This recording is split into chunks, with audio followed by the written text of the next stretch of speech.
Chapter 5. The Wedding Ring 1. Sure, after marriage, she can always come back here to stay with you. Whenever I have time, I'll also come with her. Else, you can move in with us. He changed his mind as soon as her parents agreed to the marriage. Let's not disturb you two. Plus, we can't leave this neighborhood. You should just come back when you have time, Anne's mother said. After hearing Tang, Anne's mother immediately changed her attitude. She thought, we're all from the same city, so let's just pretend as if our daughter was growing up and moving out to live. Besides, having such an outstanding son in law was equivalent to suddenly having half a son, which was a good thing anyway. After lunch, Aunt Ziato was sent out by her father to get the marriage certificate. On the way out, she complained angrily, "Didn't I tell you to say that you were just my boyfriend? Why did you tell my dad you wanted to get the certificate today?" "I only promised that we wouldn't let your parents know that we were already married. I didn't promise not to get the certificate today," he said with a cold face. As a soldier, it was already a heinous crime to ask him to lie, yet she still dared to criticize him. Anziato nearly vomited blood as she shouted, "Liar! And that would be the same. We have been dating for 5 months." Tank reminded her that she had fabricated the love story for the sake of consistency. Anziato stared at him, wanting to cry. This man is too insidious, treacherous, scheming. In the future, she would be bullied to the point that not even a drag would remain. "Get him," he ordered as he stopped. "Open the co-pilot door." "Where to?" "Don't forget that we have already received the certificate. My parents aren't here anymore, so there's no need to act anymore," Anziato said, reminding him of the certificate. Fortunately, she could stay at home before the wedding, so she didn't have to go to his house. She was planning to wander around by herself and go home as soon as dawn. "To pick your wedding ring," Tang spat out 3 words. "Uh?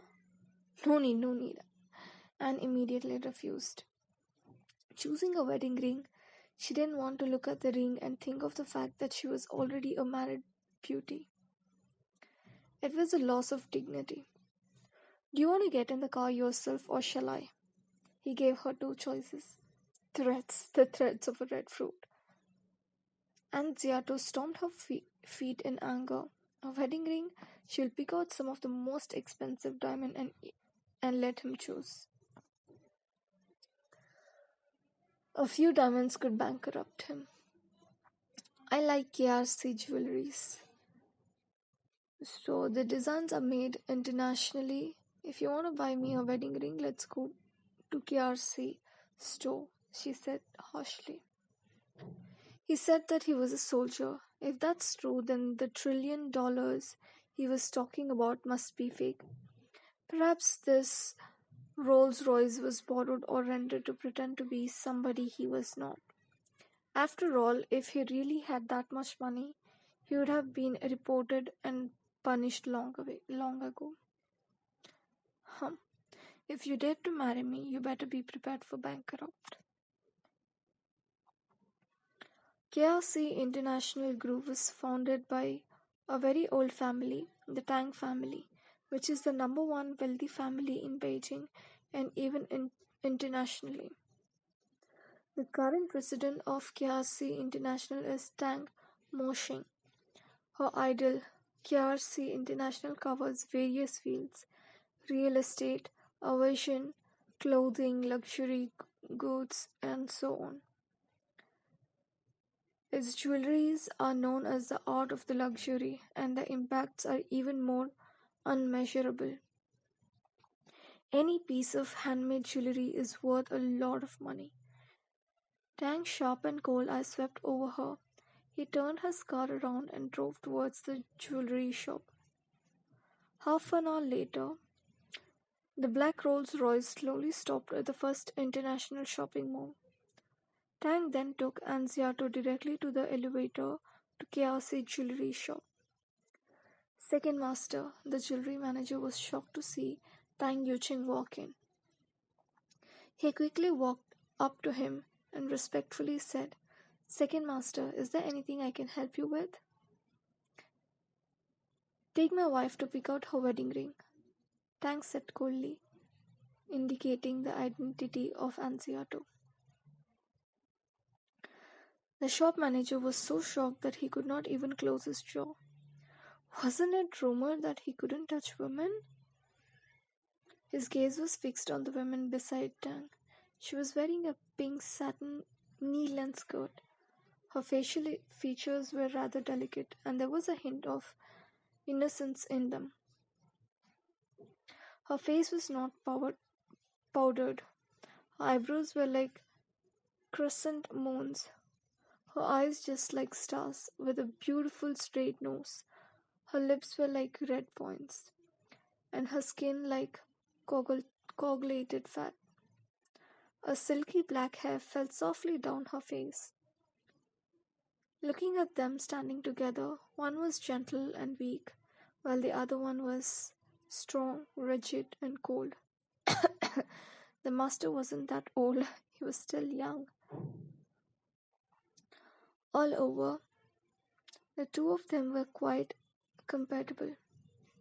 Coming back to his senses, the shop manager quickly led Tang to the ring's special area. "This way. Kayase International has all the international design rings you need." Anziato quickly listened to the manager's words and raised an eyebrow. His name was Mr. Tang Yuching. Hearing it sounded like it had something to offer. But then she thought, judging from the lifestyle of Tang, he was no ordinary soldier, at least a small cadre in the army. That would explain why the manager called him second manager.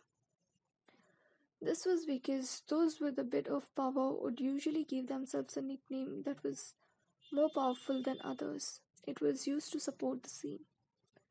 "Pick the one you like." Tang gave her the right to choose. Anziato gave him a meaningful look with her bright and clear eyes. So be it. Inside the special cabinet, under the strong and resplendent light of the lamp, Anziato felt as if her eyes would be blinded by those diamonds of different sizes. After pretending to look for a while, she pointed to a pink, pear-shaped diamond with a main drill of 13.14 carats, and a ring with broken diamonds embedded around it. Her mouth was especially sweet as she shouted, "Husband, I want this. This is beautiful." "Right, wrap it up." Tang did not hesitate to nod and instruct the shop manager. Yes, the shop manager wrapped the ring neatly with his own hands. He thought to himself, "This second master's little wife really has a good taste." And Ziato originally wanted to scare Tang, so she purposefully picked the most expensive one. She was unexpectedly horrified by its wealth. That big diamond ring was 527 million yuan. She had seen it in the magazines before, and it was said that it was the treasure of the store. "What else do you want? What else do you need? Keep picking," Tang said to her in a daze. Upon hearing his words, Anziato came back to her senses. Only then did she remember that she had come to defeat him. Thus she asked, full of fighting spirit, "Are you sure you've bought enough money?" When the shop manager heard this, he couldn't help but find it funny. The second master's wife was really interesting. The Kayase International Jewelry Store was owned by Tang,